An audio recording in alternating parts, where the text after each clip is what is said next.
तो अभी 51 number question.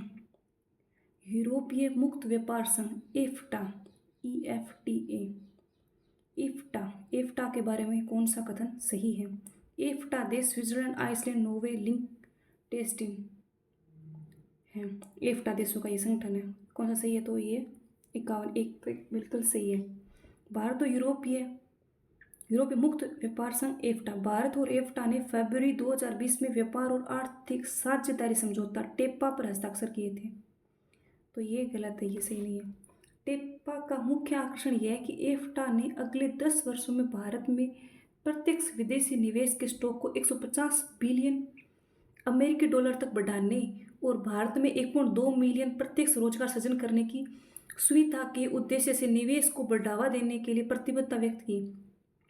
ये ठीक है, लेकिन ये अगले 10 वर्षों के लिए जो 150 बिलियन डॉलर है ये सही नहीं है। एफ्टा अपने 4 सदस्य देशों के लाभ के लिए मुक्त व्यापार और आर्थिक एकीकरण को बढ़ावा देने के लिए 1970 में स्थापित और एक अंतर सरकारी संगठन है। ये भी सही नहीं, इसकी ये जो स्थापना सही नहीं। तो इसमें ये आंसर करेक्ट हो जाएगा। एफ्टा देश है जो 4 देशों से मिलकर बना है, स्विट्जरलैंड, आइसलैंड, नॉर्वे, लिंक्टेनस्टीन। और 2 नंबर है जो भारत और यूरोपीय मुक्त व्यापार संघ समझौता है वो फरवरी में नहीं, मार्च 2020 में होता है। कब होता है? मार्च 2020 में। और इस वजह से ये गलत हो गया। और टेप्पा का मुख्य आकर्षण यह है कि एफ्टा ने अगले 10 वर्ष, तो यहाँ होगा 15 वर्षों के लिए, क्योंकि 15 वर्षों में भारत में प्रत्यक्ष विदेशी निवेश के स्टॉक को कितना करना है? 100 बिलियन अमेरिकी डॉलर तक, 100 बिलियन अमेरिकी डॉलर तक बढ़ाने के लिए भारत में कितने? 1 मिलियन रोजगार, कितने? 1 मिलियन प्रत्यक्ष रोजगार सृजन की सुविधा के उद्देश्य से निवेश को बढ़ावा देने के लिए प्रतिबद्धता व्यक्त करी है इन्होंने। तो ये 10 वर्ष या 15 वर्षों के लिए और 100 बिलियन अमेरिकी डॉलर तक बढ़ाने के लिए भारत के अंदर 1 मिलियन प्रत्यक्ष रोजगार को बढ़ावा दिया जाएगा। और एफ्टा अपने 4 सदस्य देशों के लाभ के लिए मुक्त व्यापार और आर्थिक एकीकरण को बढ़ावा देने के लिए 1960 में स्थापना हुई थी इसकी। और ये एक अंतर सरकारी संगठन है, ये बात बिल्कुल सही है। अगला क्वेश्चन, विचारधारा के मार्क्सवादी सिद्धांत के बारे में कथनों पर विचार कीजिए। मार्क्सवादी विचारधारा का मार्क्सवादी सिद्धांत। तो पहला कथन है इसका कि विचारधारा का मार्क्सवादी सिद्धांत जो है, सिद्धांत और विशेष रूप से झूठी चेतना का विचार निश्चित रूप से इस संभावना पर गंभीर संदेह पैदा करता है कि सभी लोग एक ही विश्वास प्रणाली साझा कर सकते हैं। ये बात सही है। जो विचारधारा का मार्क्सवादी सिद्धांत है उसमें अगला कथन है, मार्क्सवाद ने यह मोड़ दिया कि मूल दोष उपलब्ध विश्वास प्रणालियों में नहीं था, बल्कि दोष तो उन समाजों में था जिनमें उन विश्वास प्रणालियों ने खुद को सार्वभौमिक बनाने की कोशिश करी है। तो मार्क्सवाद कहता है कि जो फॉल्ट है वो विश्वास की प्रणालियों में नहीं है, फॉल्ट तो इन समाजों में है और जिनमें उन विश्वास प्रणालियों ने खुद को सार्वभौमिक बनाने की कोशिश करी है।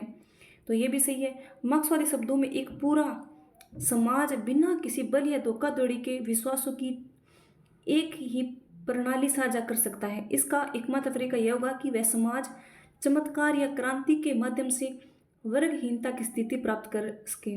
तो ये तीनों ही बात सही है, इसमें ये तीनों सही हो जाएंगे। अगला क्वेश्चन, कौन सा सही सुमेलित नहीं है? The second sex Betty Friedan, एकदम से the dialectics of sex Simone de Beauvoir की सेकेंड सेक्स बुक है इसकी, second sex Simone de Beauvoir की, सिमोन द बुआ की बुक सेकेंड सेक्स। और इसके जो एक कोटेशन है जिसमें सिमोन द बुआ का कोटेशन है कि ए वीमेन फिर क्वेश्चन में weak women is made not born. तो ये इसका एक कोटेशन है। फिर कौन सा मिलकर ये हो जाएगा। और फिर द फीमेल यूनूच ये है जर्मन ग्रीर की बुक, सही है। सेक्सुअल पॉलिटिक्स कैट मिलेट, ये भी सही है। तो इसमें ये हो जाएगा। कौन सा सिद्धांत वर्जीनिया स्कूल से संबंधित है? वर्जीनिया का तो है तर्क संगत रेशनल चॉइस थियरी वाले है वो वर्जीनिया स्कूल से संबंधित है। Rational choice theory Virginia school. अफ्रीकी संघ का सचिवालय तो अदिस अबाबा में है, अफ्रीकी EU का मुख्यालय। अगला क्वेश्चन, ऑटोनॉमी क्या है? ऑटोनॉमी सही विकल्प पूछा है इसका, ठीक है। इसमें होगा पूर्वोत्तर क्षेत्र विकास मंत्रालय, अच्छा, ऑटोनोमी उत्तर पूर्वी क्षेत्र विकास मंत्रालय MDONER के बारे में कथन और प्रचार कीजिए। तो पूर्वोत्तर क्षेत्र विकास मंत्रालय पूर्वोत्तर क्षेत्र में विकास योजनाओं और परियोजनाओं की योजना क्रियान्वयन निगरानी से संबंधित मामलों के लिए जिम्मेदार है। इसकी स्थापना 2010 में हुई थी, तो ये सही नहीं है, ये 2010 वाला। तो जो MDONER उत्तर पूर्वी क्षेत्र विकास मंत्रालय है, इसकी स्थापना होती है सितंबर 2001 में, तो इस वजह से ये गलत हो गया। MDONER का दृष्टिकोण सतत लेकिन त्वरित तरीके से विकास के माध्यम से उत्तर पूर्वी क्षेत्र को बदलना है, जिसमें व्यापक विकास हो सके और इसके सभी नागरिकों को जीवन यापन में आसानी हो सके। तो केवल 2 सही हो जाएगा इसमें 56 में। फिर 57 रॉबर्ट डेल द्वारा प्रजातांत्रिक प्रक्रिया के निम्नलिखित मापदंडों में से किसका वर्णन नहीं किया गया है? रॉबर्ट डेल के द्वारा प्रजातांत्रिक प्रक्रिया के मापदंडों में तो निर्वाचनवाद की भ्रामकता, ये तो बिल्कुल ही गलत हो जाएगा ऑब्वियसली। जन जागृति होनी चाहिए, मतदाता की मतदान की समानता, यानी सबको समानता हो, इक्वालिटी हो मतदान में, सक्रिय सहभागिता भागीदारी हो। तो ये हो गया, इसमें करेक्ट आंसर हो जाएगा निर्वाचनवाद की भ्रामकता, ये गलत को है मापदंड। फिर अगला क्वेश्चन, UN महासभा ने प्रस्ताव 377A5 को कब अंगीकृत किया गया, कब ग्रहण किया था? तो ये 3 नवंबर 1950 को प्रस्ताव 377A5 को अंगीकृत किया था। अगला क्वेश्चन, रूसो के द्वारा लिखित a discourse on origin of inequality के संदर्भ में ध्यानपूर्वक पढ़ें और सही विकल्प पूछा है इसमें। वह प्राकृतिक असमानता और पारंपरिक असमानता के बीच अंतर नहीं करता। तो ये गलत बात है। क्यों? क्योंकि रूसो है वो प्राकृतिक असमानता और पारंपरिक असमानता में अंतर करता है। वो कहता है कि जो अगर प्रकृति ने अगर किसी को असमान बनाया है तो वो इतना प्रॉब्लमेटिक नहीं है जितना सोसाइटी यानी पारंपरिक है, जो समाज है, परंपराओं ने असमानता क्रिएट कर दी है, ये ज़्यादा घातक है। और ये असमानता, ये एक्चुअल असमानता है। प्राकृतिक असमानता को हम नहीं हटा सकते, लेकिन पारंपरिक असमानता जो हम हटा सकते हैं और ये हमने जानबूझकर लगा रखी है, तो इसमें ये डिफ्रेंशिएशन करता है, ये गलत हो गया।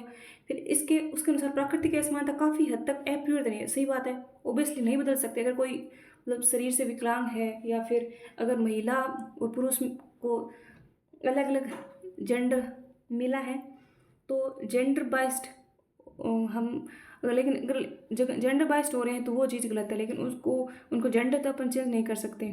यद्यपि हमारी सामाजिक व्यवस्था में बदलाव करके पारंपरिक असमानता को कम किया जाता है, बिल्कुल सही बात है, तो 2 सही हो जाएगा 59 में। आमंड पावेल की राजनीतिक व्यवस्था संबंधित खत्म पूछा कि आमंड पावेल का राजनीतिक व्यवस्था चारों तरफ से वातावरण और पर्यावरण से घिरी हुई है, तो बिल्कुल सही बात है, पर्यावरण से घिरी हुई है।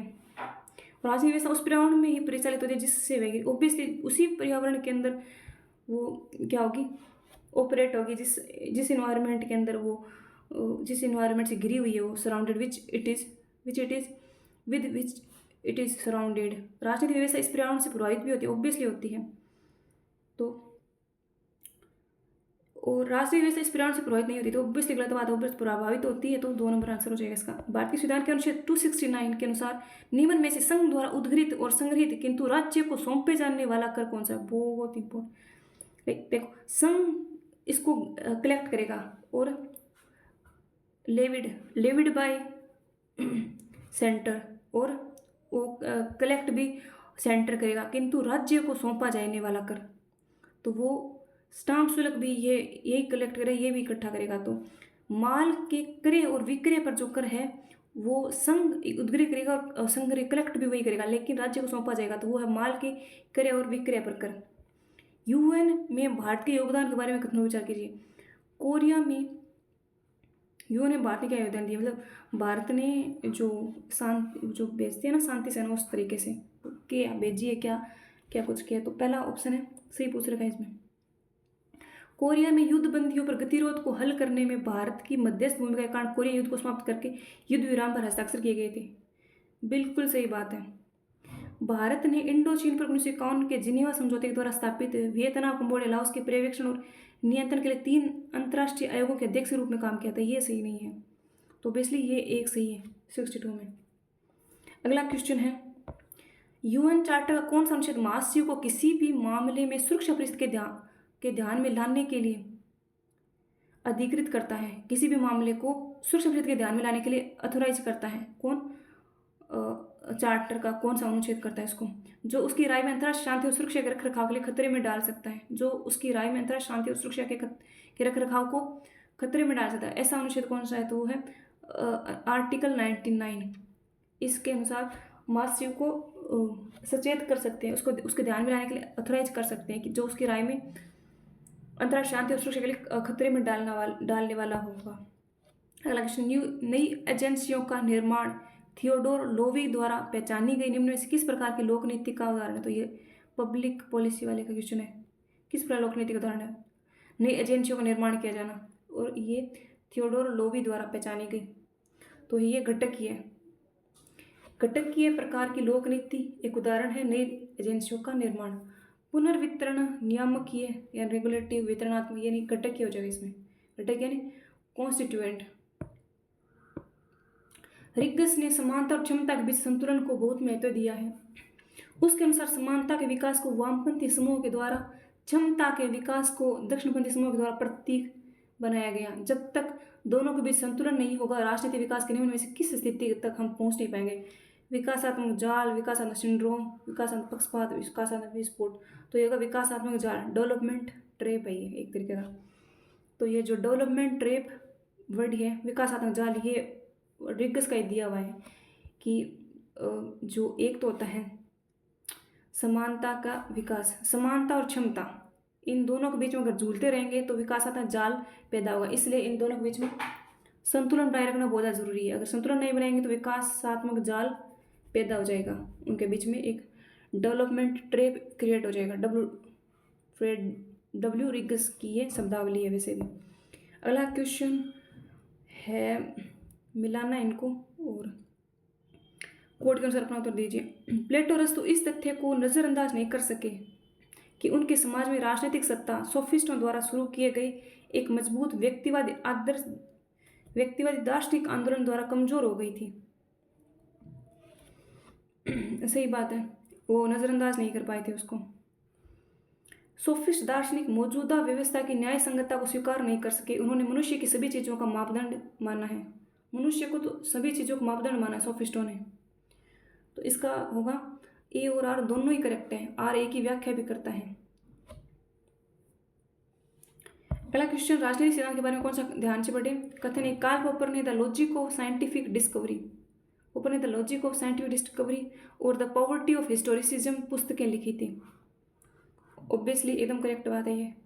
पॉपर की मिथ्याकरण पद्धति मानती है कि वैज्ञानिक सिद्धांतों की विशेषता ऐसी भविष्यवाणियां हैं जो भविष्य के अवलोकनों से झूठी साबित हो सकती है। तो ये भी सही बात है। और जो कार्ल पॉपर है इसने हिस्टोरिसिज्म की आलोचना भी करी है। तो ये दोनों ही बातें सही है।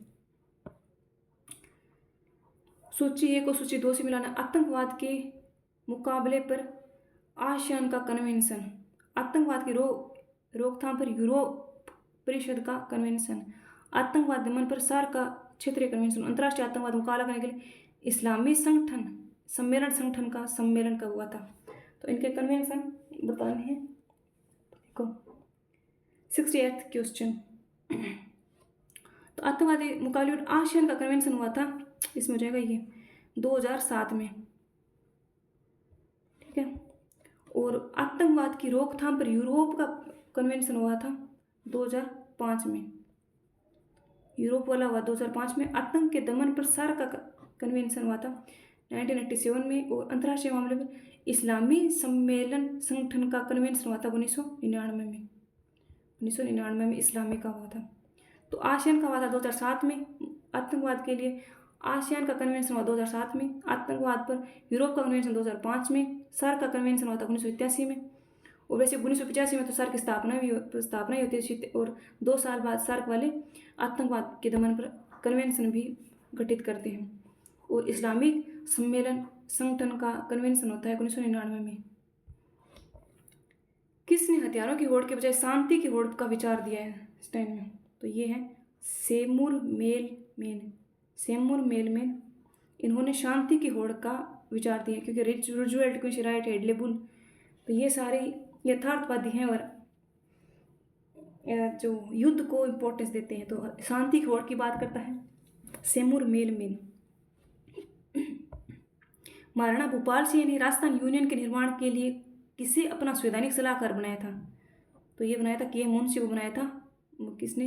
भूपाल सिंह ने। पहला क्वेश्चन, जूलियस न्यूरेरे द्वारा गठित जन गतिशील दल चाम्मा चा मापिंदुजी किस देश से संबंधित है? जूलियस न्यूरेरे द्वारा बनाया गया। तो ये तंजानिया का दल है, जन गतिशील दल है। ये क्या है? जन गतिशील दल है। और इस दल का नाम है चाम्मा चा मापिंदुजी। चाम्मा चा मापिंदुजी तंजानिया से संबंधित है। आज़ाद मोर्चा किस प्रजामंडल से संबंधित है? तो आज़ाद मोर्चा है जयपुर प्रजामंडल से संबंधित है। आज़ाद मोर्चा। इनको कालक्रम से लगाना है। करते होंगे प्रकाशन ये सही कालक्रम में। अनार्किस्ट एंड यूटोपिया नोजिक का political liberalism theory of justice. तो ये इनका हो जाएगा 1 नंबर। सबसे पहले theory of justice John Rawls वाली, उसके बाद द लॉ ऑफ पीपल, उसके बाद पॉलिटिकल लिबरलिज्म, और सबसे लास्ट में anarchist and utopia Robert Nozick का। ये हो जाएगा। सबसे पहले थ्योरी ऑफ जस्टिस, उसके बाद अनार्किस्ट एंड यूटोपिया, उसके बाद पॉलिटिकल लिबरलिज्म, उसके बाद द लॉ ऑफ पीपल। ये हो जाएगा। तो 1 नंबर पर ये, 2 नंबर अनार्किस्ट एंड यूटोपिया, और फिर पॉलिटिकल लिबरलिज्म 3 नंबर, और the law of people 4 number हो जाएगा। करती है और उनके लेखक है, उनको मिलाना nationalism and imperialism in the hither east, hither east से, और नेशनलिटी एंड गवर्नमेंट जिमर्न। तो ये दोनों ही करेक्ट है, ये दोनों युगम। Nationalism and imperialism in the hither east Hans Kohn इसका लेखक है। Nationality and government E.A. जिमर्न की बुक है ये। तो सही बात है। फिर किसने स्वतंत्रता की समस्या की व्याख्या पूंजीवाद की वैधता का संकट? तो वैधता का संकट यूगेन हेबरमास का वैधता का संकट। तो पूंजीवाद वैधता का संकट ये दिया है कॉन्सेप्ट यूगेन हेबरमास ने। रूसो को निम्नलिखित में से रूसो को नेशनल असेंबली का पागल सुकरात किसने कहा है? तो बर्क ने कहा है। मॉरिस जोन्स से संबंधित कथनों पर विचार कीजिए। मॉरिस जोन्स भारत को संत परंपरा कहता है। भारत को संत परंपरा, तो ये एकदम सही है, उन्होंने कहा है ऐसा। मॉरिस जोन्स के अनुसार यह परंपरा सत्ता के लिए संघर्ष को अस्वीकार करती है तथा सार्वजनिक जीवन में सद्भाव के महत्व को पर जोर देती है। तो दोनों ही बात सही है इसमें। अगला क्वेश्चन, सितंबर 2023 में न्यू दिल्ली में G20 नेताओं के शिखर सम्मेलन के मौके पर भारत और मध्य पूर्व यूरोपीय आर्थिक गलियारे IMEC के विकास के संबंध में एक समझौता ज्ञापन पर हस्ताक्षर के दौरान किस देश का रिप्रेजेंटेशन नहीं था उसमें? तो उसमें था फ्रांस, सऊदी अरेबिया, जर्मनी का था, लेकिन इजराइल को उसमें रिप्रेजेंटेशन नहीं था। भारत और IMEC के बीच में एक समझौता ज्ञापन पर हस्ताक्षर हुए थे, उसमें फ्रांस था, सऊदी अरेबिया, जर्मनी थे, लेकिन इजराइल उसमें नहीं था। सितंबर 2023 में G20 नेताओं का शिखर सम्मेलन हुआ था उसमें। अगला क्वेश्चन, किस वर्ष में पहली बार भारत के उच्चतम न्यायालय ने लोक प्रतिनिधित्व एक्ट 1951 के आधार पर निर्वाचन में इलेक्ट्रॉनिक वोटिंग मशीनों के उपयोग को अनुमति नहीं दी? किस वर्ष में अनुमति नहीं दी? तो 1984 में नहीं दी। प्रथम बार भारत के उच्चतम न्यायालय ने लोक प्रतिनिधित्व एक्ट 1951 के आधार पर निर्वाचनों में इलेक्ट्रॉनिक EVM के उपयोग की अनुमति नहीं दी, तो वो है 1984 1984। आमंड ने निम्नलिखित में से कौन सी राजनीतिक संस्कृति को बहुमूल्य से युक्त, प्रयोगात्मक, विवेक सम्मत और समरसतापूर्ण बताया है? तो वो है एंग्लो अमेरिकी राजनीतिक व्यवस्था को, इसको बताया हम। अगली है the rise and decline of Nations के लेखक कौन है? The rise and decline of Nations, इसकी बुक है मेनकर होल्सन, इसके राइटर हैं। लोक के अनुसार सरकार निम्नलिखित में किसके माध्यम से स्थापित होती है? लोक के अनुसार, तो लोक के अनुसार सरकार है वो विश्वास आधारित न्यास, फिड्यूचुअरी ट्रस्ट के द्वारा सरकार स्थापित होती है, फिड्यूचुअरी ट्रस्ट के द्वारा। गैब्रियल आमंड और सिडनी बरुआ द्वारा लिखित पुस्तक सिविक कल्चर के बारे में कौन सा कथन सही है? यह है, इसमें 2 पुराने लोकतंत्र UK अमेरिका, 2 तत्कालीन युवा लोकतंत्र बेल्जियम जर्मनी और एक विकासशील देश ब्राजील की तुलना करी गई है। कौन सा सही नहीं है? तो ये है, ये वो सही नहीं है टिप्पणी में। इसका उद्देश्य लोकतंत्र को कायम रखने वाली संस्कृति के मनोवैज्ञानिक गुणों की पहचान करना है। सही बात है। सिविक कल्चर में नागरिक समाज, सिविक कल्चर नागरिक समाज में यह पुस्तक 1963 में प्रकाशित हुई। उसके बाद के बाद के राजनीतिक संस्कृति शोध में इसका बहुत अधिक प्रभाव पड़ा है। और जो सिविक कल्चर है इसमें इन विशेषताओं की पहचान करने में लेखकों ने दो अवधारणाओं पर जोर दिया, नागरिक क्षमता और नागरिक की निष्ठा, इन दो पर जोर दिया है। तो ये 83 में ये 1 नंबर ऑप्शन सही नहीं है, हो जाए करेक्ट। कौन सा युग सही स्मृति नहीं, states and social revolution, Theda कोकपोल 84 में, तो सही है। वो वाई मैन रिबेल टी.आर. गुर का ये भी सही है। The anatomy of revolution can Britain, ये भी सही है। रिवोल्यूशनरी चेंज पैटर्न वोन इन वेगन, ये सही नहीं है। ठीक है, तो ये हो जाएगा इसमें करेक्ट आंसर, क्योंकि ये सही नहीं है। इसमें सही नहीं वो पूछा है। States and social revolution, Theda Skocpol, why man rebel T R. Gurr, the anatomy of revolution Crane Brinton. John Rawls और रॉबर्ट नोची के बारे में ध्यानपूर्वक विचार करें। रोल्स ने समतावाद और समुदायवाद के एक अंश के द्वारा अपने स्वतंत्रतावाद को सम्मिलित करने का प्रयास किया था। नोजिक अपने शुद्ध रूप से स्वतंत्रतावाद का पालन किया था। नोजिक ने अपने शुद्ध रूप में स्वतंत्रतावाद का पालन किया था, तो ये सही है।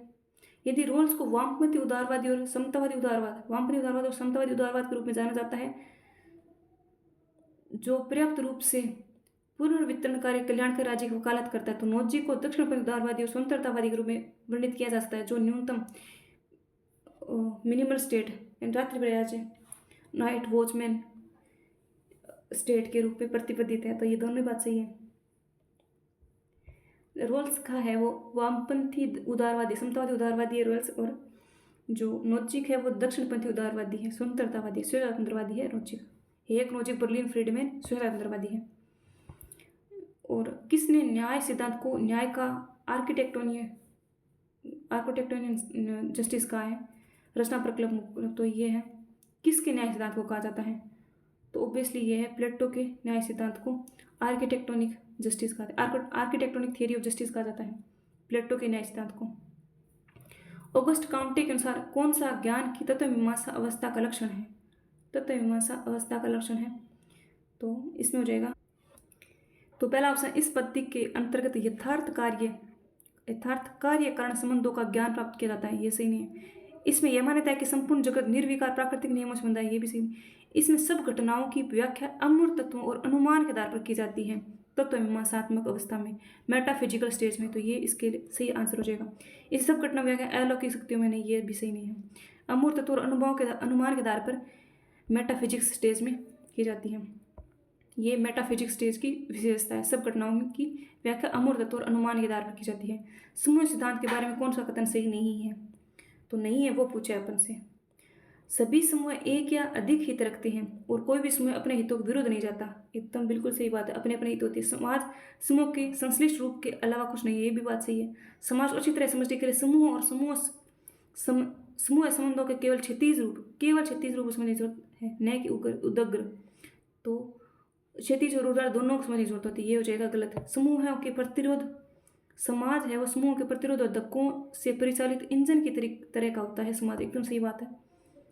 फिर आंदोलन को मिलाना, चिल्का आंदोलन से संबंधित व्यक्ति, साइलेंट वैली, अप्पिको, टिहरी बांध, तो चिल्का आंदोलन से हो गया चित्तरंजन सारंगी। साइलेंट वैली है सुंदरलाल बहुगुणा, और अप्पिको से हो जाएंगे ये सुगाथा कुमारी, और टिहरी बांध से पांडुरंग हेगड़े, ये हो जाएगा इसमें टिहरी से पांडुरंग हेगड़े हो जाएंगे। कौन सा विकल्प इसमें नहीं, ऑपरेशन इराकी फ्रीडम, इराक पर अमेरिकी सैन्य हमला 90 में, सही बात है। ऑपरेशन इनफाइनाइट रेस, तो ये भी इराक में था। डेजर्ट स्टॉर्म पहला खाड़ी युद्ध, सही बात है।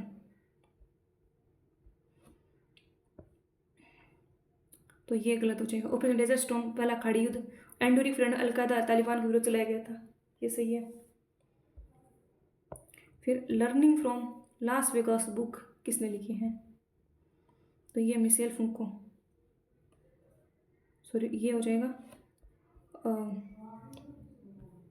इसमें हो गया ना ये 90। Learning from Las Vegas book है रॉबर्ट वेंचुरी के, मिशेल फुको की नहीं है, तो learning from Las Vegas book है रॉबर्ट वेंचुरी के। किसने विषम और सम्मिलित विकास के नियम का सूत्र दिया है? विषम और सम्मिलित विकास के सूत्र दिया है, तो ये दिया है लियोन ट्राटस्की ने दिया है। Law of uneven and combined development, law of uneven and combined development, ये दिया लियोन ट्राटस्की ने।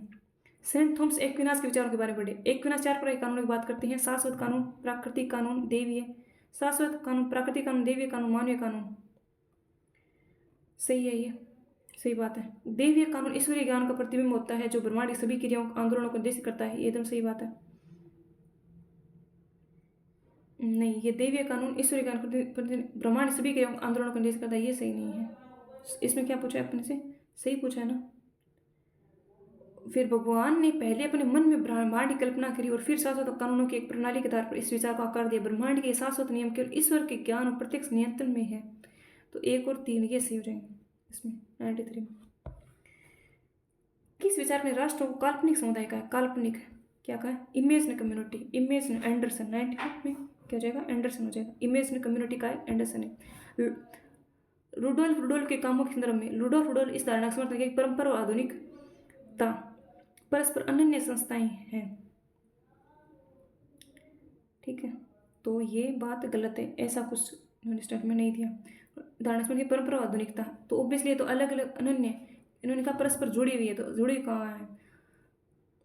इनकी बुक है the modernity of tradition political development in India में आधुनिकीकरण सिद्धांतों की मान्यता की एक व्यवहारिक आलोचना शुरू की है, ये बात सही है। तो इसमें 4 नंबर ऑप्शन हो जाएगा 95 में मतलब।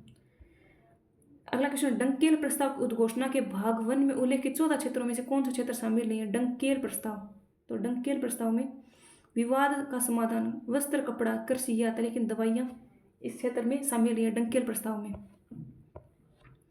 फिर रॉबर्ट पिंकनी द्वारा वर्णित की गई तीसरी थर्ड वर्ल्ड के देशों में पाए जाने वाले उग्र लोकतंत्र में से कौन सी विशेषता नहीं है? उग्र लोकतंत्र में विविध हितों का प्रतिनिधित्व और उनकी सुरक्षा। तो जब उग्र लोकतंत्र है उसमें विविध हितों का प्रतिनिधित्व कैसे हो पाएगा? तो यही गलत हो जाएगा। अभिन्नीकृत लोगों को इस योग्य बनाना कि वे अपने अधिकारों का प्रयोग और हिंसा की अपने हितों की सुरक्षा करें। ठीक है, सही है। सक्रिय भागीदारी प्रोत्साहन और चुनावी मुकाबला को प्रोत्साहन और चुनावी मुकाबला पाया जाता है। और व्यक्तियों का सामूहिकीकरण ये भी पाया जाता है, तो 1 नंबर ये गलत हो जाएगा 98। होब्स के नागरिक समाज के बिना मनुष्य की स्थिति के संदर्भ में कथन को विचार किया। होब्स के नागरिक समाज के बारे में मनुष्य बिना मनुष्य की स्थिति के बारे में क्या सही? प्रकृति के अधिकार से प्रत्येक व्यक्ति अपने संरक्षण के लिए साधनों का न्यायाधीश है, एकदम सही बात। प्रकृति के अधिकार से प्रत्येक व्यक्ति अपनी रक्षा करने के मामले में तो संरक्षण के लिए साधनों का न्यायाधीश है। प्रकृति से सभी मनुष्य का सभी चीज़ों पर समान अधिकार है, ये होब्स का कहना है। तो दोनों बात सही है इसमें चाहिए। किस विद्वान ने तर्क दिया कि 1970 के दशक में भारत में केंद्र में कांग्रेस सरकारों ने केंद्र राज्य संबंधों को राजनीतिक सौदेबाजी से सामंती संरक्षण के समान बदल दिया है?